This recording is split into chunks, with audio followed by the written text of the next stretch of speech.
আমি এখন মাননীয় সংসদ সদস্য মাওলানা দেলোয়ার হোসেন সাইদি সাহেবকে বক্তব্য রাখার জন্য অনুরোধ জানাচ্ছি। নাহমাদুহু ওয়া নুসাল্লি আলা রাসূলিহিল কারীম ওয়া আলা আলিহি ওয়া আসহাবিহি আজমাইন। আউযু বিল্লাহি মিনাশ শাইতানির রাজীম। বিসমিল্লাহির রহমানির রহিম। মাননীয় স্পিকার, আপনি এই মহান সংসদের স্পিকার হিসেবে নির্বাচিত হয় আমরা জাতীয় সংসদের পক্ষ থেকে আপনাকে অন্তরের অন্তঃস্থল থেকে মোবারকবাদ জানাচ্ছি। মাননীয় স্পিকার, আমি আজ এই সংসদে দাঁড়িয়ে ওই মহান আল্লাহ পাকের প্রশংসায় সেজদা অবনত হচ্ছি, যিনি 1 অক্টোবরের ব্যালট যুদ্ধের মাধ্যমে সুদীর্ঘ 5 বছরের দুঃশাসন, সীমাহীন দুর্নীতি, ইসলাম বিরোধী কর্মকাণ্ড, দেশব্যাপী ভয়াবহ সন্ত্রাসের মোকাবেলায় 4 দলীয় ঐক্যজোটের মহা বিজয় দান করেছেন এবং যার ফলশ্রুতিতে আজকে আমরা এই মহান সংসদে দাঁড়িয়ে কথা বলার সুযোগ লাভ করেছি।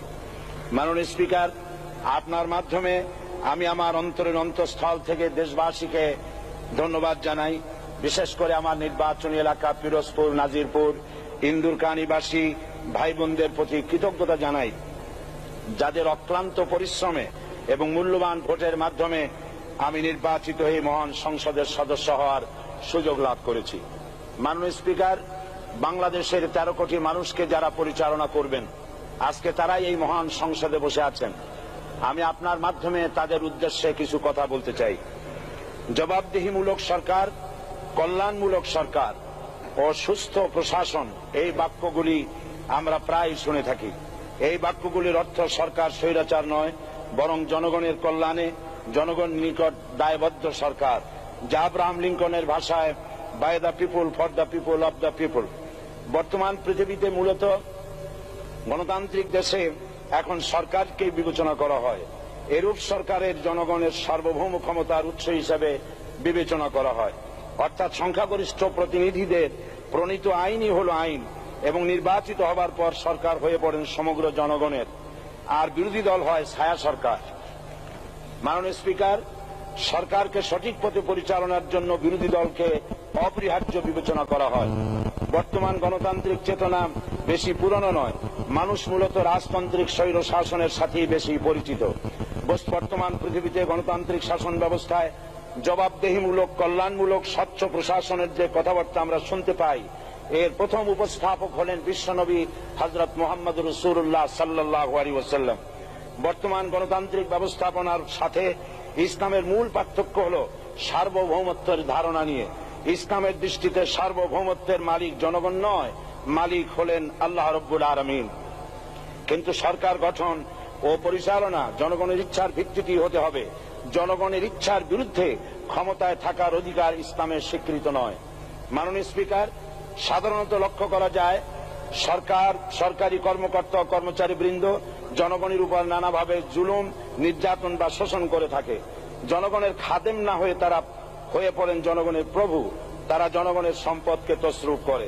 এই অবস্থা থেকে মুক্ত করার জন্য রাসূল করিম সাল্লাল্লাহু আলাইহি ওয়াসাল্লাম সরকারি কর্মকর্তা ও কর্মচারীদের মধ্যে তীব্র দায়িত্ব অনুভূতি জাগ্রত করে তিনি বলেন, ঘুষ দাতা ও গৃহীতা উভয় জাহান্নামী। নবী করিম সাল্লাল্লাহু আলাইহি ওয়াসাল্লাম আরো বলেছেন, আমরা যদি কাউকে কোনো রাষ্ট্রীয় দায়িত্ব প্রদান করি, তখন সেই ব্যক্তি তার ব্যক্তিগত কাজ যতটা নিষ্ঠা ও আন্তরিকতার সাথে পালন করে, রাষ্ট্রীয় দায়িত্ব যদি সেভাবে পালন না করে, তবে কিয়ামতের দিন তাকে উল্টো করে জাহান্নামে নিক্ষেপ করা হবে।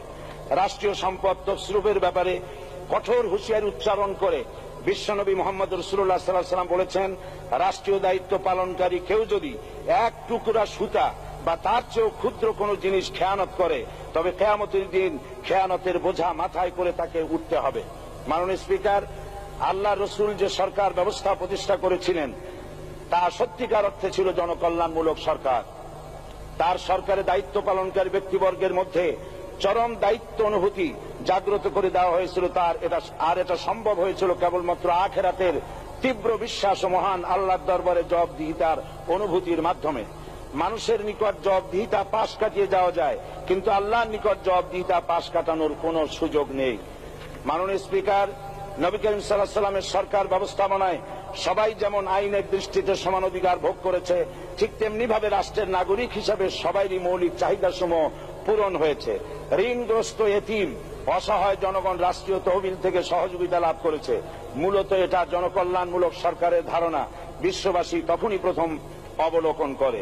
মাননীয় স্পিকার, নবী করিম সাল্লাল্লাহু আলাইহি ওয়াসাল্লাম সরকারি কর্মকর্তাদের বিরুদ্ধে কোনো অভিযোগ পেলে তখনই ব্যবস্থা গ্রহণ করতেন। আইনের চোখে সবাই সমান এবং এ কারণেই শাসকদের আত্মীয় স্বজন কারো পক্ষে সম্ভব ছিল না জনগণের উপরে জুলুম করা। খলিফা ওমর রাদিয়াল্লাহু তাআলা আনহুর এক ছেলে অপরাধী প্রমাণিত হলে সে দণ্ডভোগ থেকে রেহাই পায়নি, এমনকি এতে তার মৃত্যুদণ্ড হয়েছিল। আবার খলিফা নিজেকে আইনের ঊর্ধ্বে মনে করতেন না, তাই বর্ম চুরির ঘটনা আলী রাদিয়াল্লাহু তাআলা আনহু কাজীর দরবারে সাধারণ ফরিয়াদির মতো উপস্থিত হন। নিজের ছেলে ও চাকরের সাক্ষী যথেষ্ট না হয় কাজী খলিফার বিপক্ষে রায় দেন। এখানে বিচার বিভাগ ছিল সম্পূর্ণ স্বাধীন এবং শাসন বিভাগের নিকট তার কোনো দায়বদ্ধতা ছিল না। মাননীয় স্পিকার, এসব হলো ইতিহাস। মুসলমান আজ অনুসরণ করতে চায় না তাদের অতীতের গৌরবোজ্জ্বল কর্মপদ্ধতিকে। সে এখন কাফির মুশরিকদের কিরানক স্বার্থ পূজারী আখেরাতে জবাবদিহিতা শূন্য বাগাড়ম্বর এক জাতি। মাননীয় স্পিকার, যে জাতির এক পূর্বসূরি মাথায় আটার বোঝা বহন করে নিয়ে চললেন আর বলে গেলেন, মানুষ কেন, ফোরাতের কূলে যদি একটি কুকুরও না খেয়ে মারা যায় তবে এই ওমর রাদিয়াল্লাহু তাআলা আনহুকে কিয়ামতের দিন আল্লাহর দরবারে জবাবদিহি করতে হবে। আর আজ সেই জাতির দায়িত্বশীলরা জনগণকে অভুক্ত রেখে তাদের মুখের গ্রাসে ভাগ বসায়। জনগণ তাদের নিকট উপস্থিত হলে মনে হয় যেন গোলাম প্রভুর দরবারে উপস্থিত হয়েছে, আর অহেতুক উৎকোচ দাবি করে তাদের উপর জুলুম করছে। আর আল্লাহ পাক জালিমকে কখনোই পছন্দ করেন না। মাননীয় স্পিকার, আমি দৃঢ়ভাবে আশা করি এই অবস্থা কাটিয়ে উঠিয়ে আমরা রাসূল করিম সাল্লাল্লাহু আলাইহি ওয়াসাল্লাম কর্তৃক প্রদর্শিত রাষ্ট্র ব্যবস্থার অনুসরণ করে একটি সুখী সমৃদ্ধশালী আধুনিক ইসলামী রাষ্ট্র পরিণত করে বাংলার প্রিয় জন্মভূমি বাংলাদেশকে আজ গোটা বিশ্বব্যাপী শোষণ, নির্যাতন, হানাহানি, অশান্তির মধ্যে, তাই আজ পৃথিবীর অধীর আগ্রহে অপেক্ষা করছে ইসলামের আলোকে এমন এক রাষ্ট্র ব্যবস্থার যেখানে দায়িত্বশীলরা আল্লাহ তাআলার কাছে জবাবদিহিতার পাশাপাশি জনগণ নিকটও জবাবদিহি করতে বাধ্য হবে। মাননীয় স্পিকার, অনেক ত্যাগ ও তিতিক্ষার রক্তের বিনিময়ে গড়ে উঠেছে আমাদের গণতান্ত্রিক প্রতিষ্ঠান এই জাতীয় সংসদ। এই সংসদের সম্মান রক্ষা করার দায়িত্ব আমাদের সবার। গণতান্ত্রিক চর্চা, গণতন্ত্র প্রতিষ্ঠার স্বার্থে আমি আজ প্রধান বিরোধী দল আওয়ামী লীগকে সকল হিংসা, বিদ্বেষ ও পরাজয়ের গ্লানি ভুলে গিয়ে সংসদে যোগদানের উদাত্ত আহ্বান জানাচ্ছি। পরিশেষে আমি আপনার মতো সর্বজনশ্রদ্ধ একজন মার্জিত ও সুশিক্ষিত ব্যক্তিকে এই মহান সংসদের স্পিকার হিসাবে লাভ করে আমরা আনন্দিত হয়েছি। আমাদের সংবিধানের সংরক্ষণ, সমর্থন ও নিরাপত্তা বিধান এবং আপনার অভিভাবক সুলভ নিরপেক্ষ আচরণ ও সংসদকে ধন্য করবে বলে আমরা বিশ্বাস করি। আপনাকে ধন্যবাদ। আসসালামু আলাইকুম ওয়া রাহমাতুল্লাহ। মাননীয় সদস্য মাওলানা দেলোয়ার হোসেন সাঈদী সাহেবকে আপনার তথ্যপূর্ণ ইসলামিক মূল্যবোধ সহ মূল্যবান বক্তব্যের জন্য ধন্যবাদ।